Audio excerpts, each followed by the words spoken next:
Hello there friends, welcome back to another episode of Generation Tech. My name is Alan. Today we're going to be starting a series of list videos. We're going to be looking at some of the worst politicians in the Star Wars galaxy. We'll be starting during the late Galactic Republic period, the end of an era. By some estimates, the Galactic Republic lasted for over 25,000 years, and it was a government that could be described as imperfect, but still capable of doing more good than evil. The ancient leaders of the Republic led a period of economic and cultural expansion that unified much of the known galaxy. The Republic's strength was its diversity, the various cultures and local government systems that all brought their own unique flavors and ideas to the galactic community. The political flexibility of the Galactic Senate allowed the Republic to bend in many extreme ways, but never break, until it actually did. I find it very fitting that we start our series about terrible politicians in the Star Wars galaxy during the Galactic Republic period. The individuals in this list were all somewhat responsible for the Galactic Republic's decline, and while there are many reasonable criticisms for the Republic, I'm sure those living beneath Imperial rule or experiencing the chaos of the First Order invasion of the galaxy would view the Galactic Republic era with wistful nostalgia.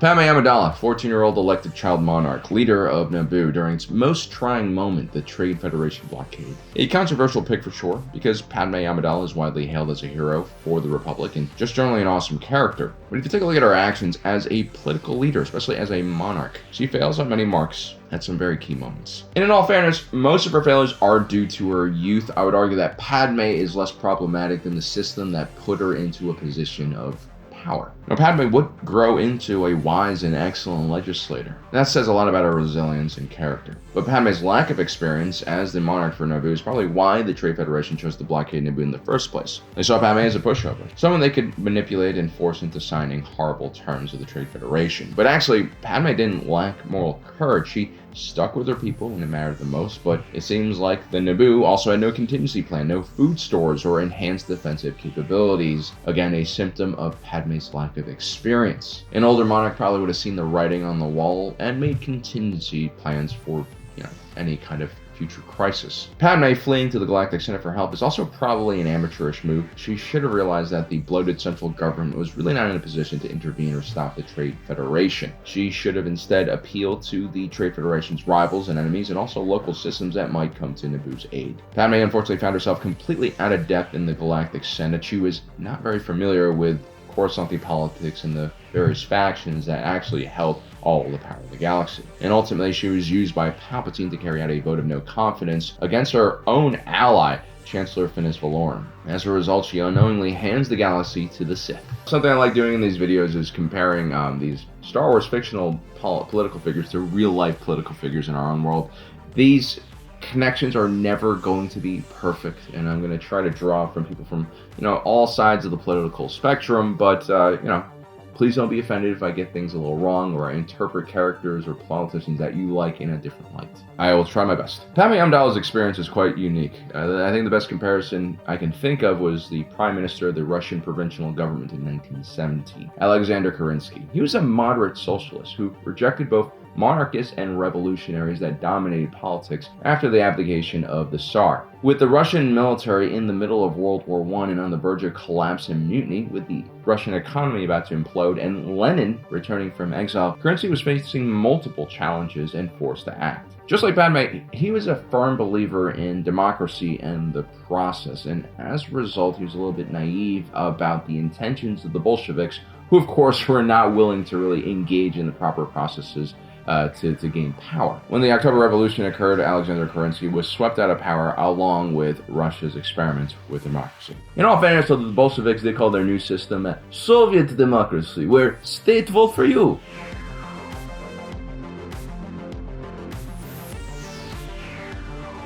Next up, we have Hallie Berttoni, senator from Camino, a little-known, sparsely populated world that skipped the waiting list for membership within the Galactic Senate and obtained direct representation, something that very few planets ever get, mostly thanks to Camino's extremely important cloning facilities that produce the clone army. Hallie Berttoni spent most of her time in the Galactic Senate, not surprisingly lobbying for more funding for the clone army. You could say that she was a single-issue kind of senator. This aligned her with some very hawkish senators who also had corporate interests invested in continuing the Clone Wars. Since Halle Berttoni's name is a direct nod to Halliburton, let's go in that direction. Let's talk about Vice President Dick Cheney, one of the most powerful VPs in recent history. Halliburton is officially an oil field services company that included a wide range of tasks from engineering, surveying, drilling, providing security, and putting out well fires, and also providing logistics for these type of operations. Now, before becoming vice president, Dick Cheney served as the CEO of the company. Dick claims to have severed financial ties to Halliburton once he assumed the vice presidency, but records actually show he received some deferred payments and stock options while holding office,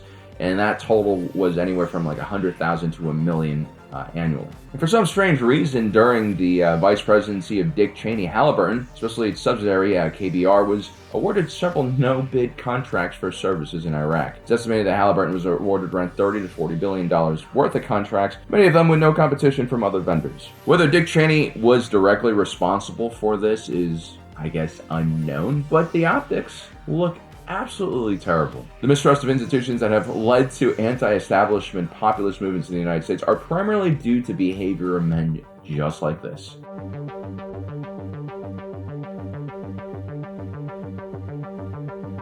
Finis Valorum was the last true chancellor of the Republic. He was a very decent individual, a rarity in the cutthroat world of Coruscanti politics, most likely a result of good grooming.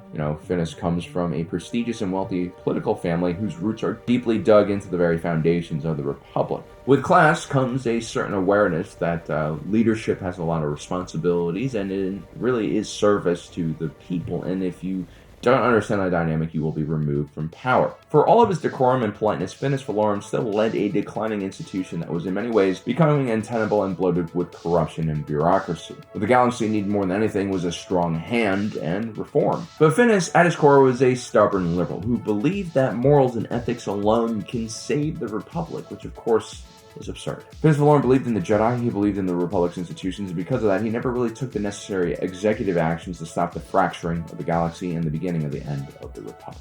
Let's talk real-world comparisons. Well, first we have Mikhail Gorbachev, who led the Soviet Union from 1985 to 1991. Like Valorum, he inherited a deeply flawed and bloated political system. Gorbachev's reforms, while well-meaning, were timed poorly, and his failures ultimately led to his ouster and an even more incompetent Boris Yeltsin, who handed the nation's wealth straight to the oligarchs. Boris Yeltsin was famously known for getting hammered during public events. At one time while visiting New York City, he actually escaped his security detail and was found later that night wandering the streets drunk in his underwear looking for pizza, which honestly is a terrific way to hide in plain sight as a world leader, if you think about it. Another good example of Finis Valorum-like individual would be Prime Minister David Cameron. Like Valorum, Cameron came from privilege. He was an out-of-touch Tory technocrat with little connection to economic hardship. Cameron attempted to modernize the Conservative Party by shifting towards more rational economic policies. But in order to appease the populist radical wing in his own party demanding that the UK leave the EU, he actually calls for a referendum vote on that issue. Essentially a yes or no direct democracy vote by the entire population. The only problem, as we all found out, is that severing the economic ties and political ties between the EU and UK are a lot more complicated than people realize, and a referendum, which essentially is a sledgehammer, is not the right tool for carrying out these type of policies. Even if you do want a Brexit-like situation, it's much better to perhaps come up with legislation that irons out all the details before you just tell people to vote yes or no. Moreover, David Cameron completely underestimated the support for Brexit, which is why he believed that calling for the vote would allow his party to move forward. Classical, elitist, establishment politician underestimating the zeal of a populist movement. David Cameron was politically naive, and his poor execution of this referendum, which he clearly did not take seriously, set back the UK for many years.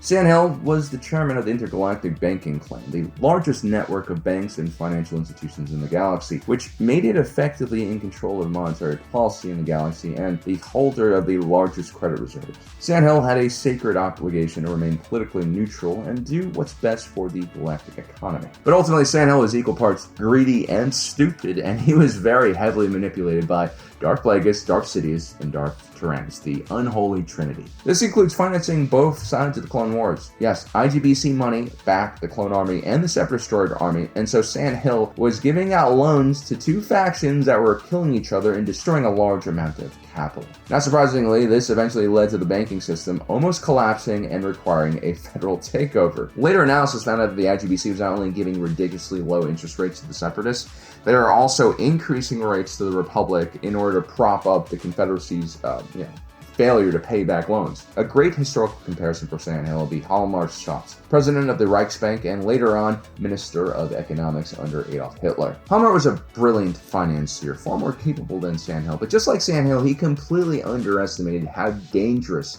his bosses were. In this case, the Nazis, not just the Sith. See, Hillar was dedicated to restoring Germany's power and economic prowess. Like many Germans, he had suffered quite a lot, especially after decades of economic hardship due to the Treaty of Versailles and the global economic crisis. Hillar believed that Germany could build and produce their way out of economic malaise. But lacking real capital and facing heavy economic sanctions and limitations, Hillar had to figure out a way to financially engineer more capital. This is when he created the MIFO bill. So these MIFO bills were essentially IOUs, or shadow bonds that were used to pay German industry to modernize and increase production. Technically speaking, these MIFO bills were not backed by the Reich and would be paid back by a fake corporation known as MIFO. Although everyone understood that MIFO was actually the German government, right? It's just, shadowy kind of financial engineering stuff. These MIFO bills would not only be used by manufacturers, they would be traded amongst different vendors and suppliers, and it was basically the currency for the entire defense industry. The shadowy nature of this money meant that the Germans could avoid sanctions on military production, and because this money was not directly tied to the Reich, the short-term effects of printing money were not felt. There wasn't any massive inflation. But eventually, by 1938, there were more than 12 billion Reichsmarks worth of MIFO bills in circulation, or 20% of Germany's economy. A lot of these MIFO bills had a 5-year maturity rate, and once those 5 years were up, of course, the Reich didn't have enough money to pay them back without printing a lot more money or defaulting. The only solution that Germany had was actually to go to war, conquer, and loot as much of Europe as possible. It's not the only reason why Hitler invaded Europe, but it definitely contributed to it. Unfortunately, it seems like Putin's Russia is going through a similar situation where military production is now a huge chunk of their economic growth, to the point that they're almost reliant on it, which is kind of a scary thing.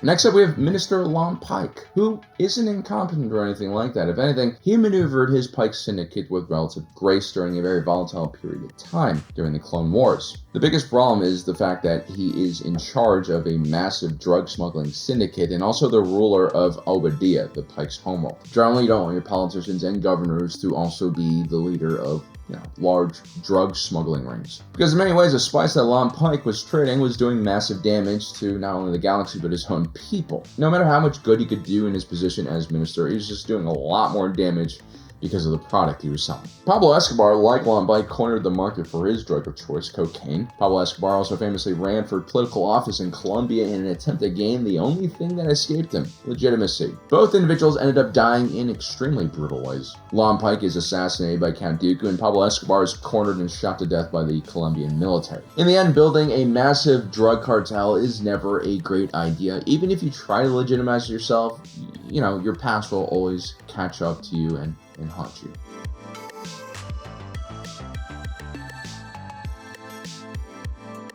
Senator Dagan Laric of Raxus and Gudis was widely hated by his constituents. While his people suffered from a lack of economic development, he sold the natural resources of his world to large off-world corporations. It's because of his actions that a resistance movement foments on Raxus and Gundis. Members of his own guard betray him and essentially kidnap him. Raxus and Gundis is a world you might remember because it becomes the capital of the Confederacy of Independent Systems and the heartland for the Separatist movement. One could argue that Senator Dagan Laric's actions selling out his world were directly responsible for turning the planet towards the separatist movement. Senator Dagan Laric reminds me a lot of the Shah Mohammad Reza Pahlavi. Like Dagan Laric, the Shah ignored or was oblivious to his own people's plight. He colluded with foreign corporations, just like Senator Laric, to exploit the massive oil wealth in Iran. His heavy-handed crackdowns on dissent using the secret police, and also the lavish life of his inner circle, a visual sign of the regime's corruption, led to increased protests and eventually his downfall, and the rise of the Islamic Republic, an arguably even more repressive and backwards government.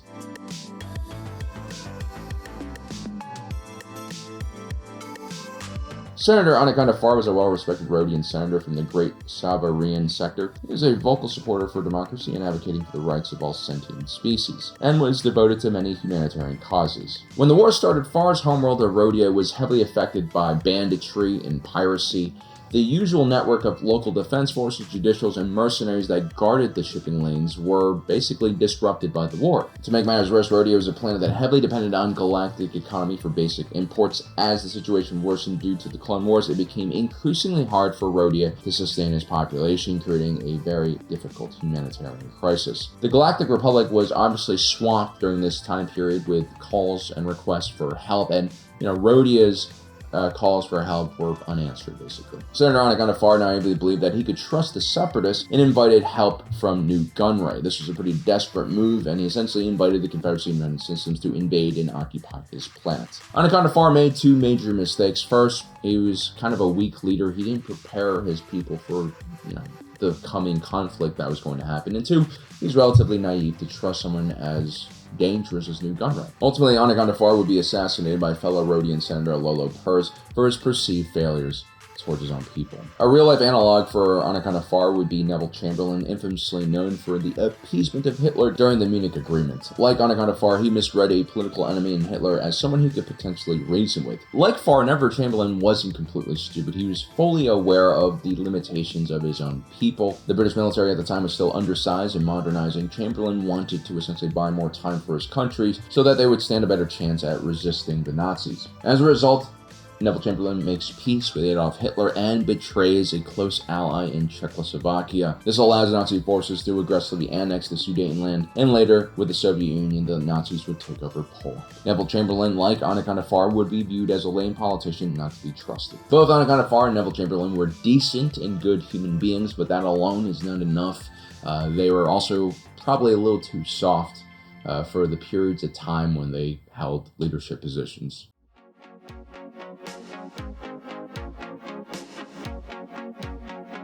New Gunray was the viceroy of the Trade Federation, and he represents an alarming trend during the late Republic period where large mega-conglomerates were granted representation in the Galactic Senate and able to leverage their massive economic power to control government policy. New Gunray came into power as a Sith plant. You see, the Trade Federation's board before New Gunray took over was a pretty diverse group of individuals made up of various species that were heavily involved in the trade industry. The Sith orchestrated a purge, and New Gunray would come in and replace the entire board with Neimoides. Wielding the Trade Federation's immense influence over all shipment of goods in the Outer Rim, the Trade Federation became one of the greatest examples of corporate overreach and corporate feudalism in the Outer Rim. The Sith purposely turned the Trade Federation into the worst example of what a corporation could be, just so that they could cause more tension and create the Separatist crisis. Ultimately, New Gunray was a greedy, cowardly individual. He was pushed into increasingly risky and dramatic actions by the Sith that I think much smarter leaders would have known to avoid, like the blockade in Naboo. That was an incredibly bold and chaotic move, even for the Trade Federation, and it significantly hurt the corporation's standing in the galaxy, which ultimately forced them to work even closer with the Sith. The Trade Federation's involvement with the Clone Wars was even more devastating, as the Sith would gut the entire leadership, including New Gunray, by the end of the conflict and nationalize all of its assets. A good contemporary for New Gunray would be Vidkun Quisling, Norwegian politician and Nazi-backed ruler of Norway during World War II. Quisling had helped the Nazis invade his homeland and viewed himself as an extremely important figure. He didn't fully understand that he was just a puppet and not seen as an equal by his Nazi overlords. Quisling was widely hated and unpopular amongst his own people, and also the Nazis didn't really trust him because it seemed like the Norwegian resistance was growing underneath his rule. This is probably why the Nazis appointed Joseph Terboven as the Reichskommissar of Norway, a position that actually held real power. Quisling would eventually be arrested after the Nazi defeat and executed for treason. His name would become synonymous for, spineless, backstabbing cowards. Well, that is our list for today, guys. I hope you enjoyed it. Let me know in the comment section below if I've missed any of your other favorite horrible politicians during the Republic era. There are a lot of them out there. Also, guys, don't forget to subscribe. Hit that notification button down below so you don't miss out on the rest of our awesome content.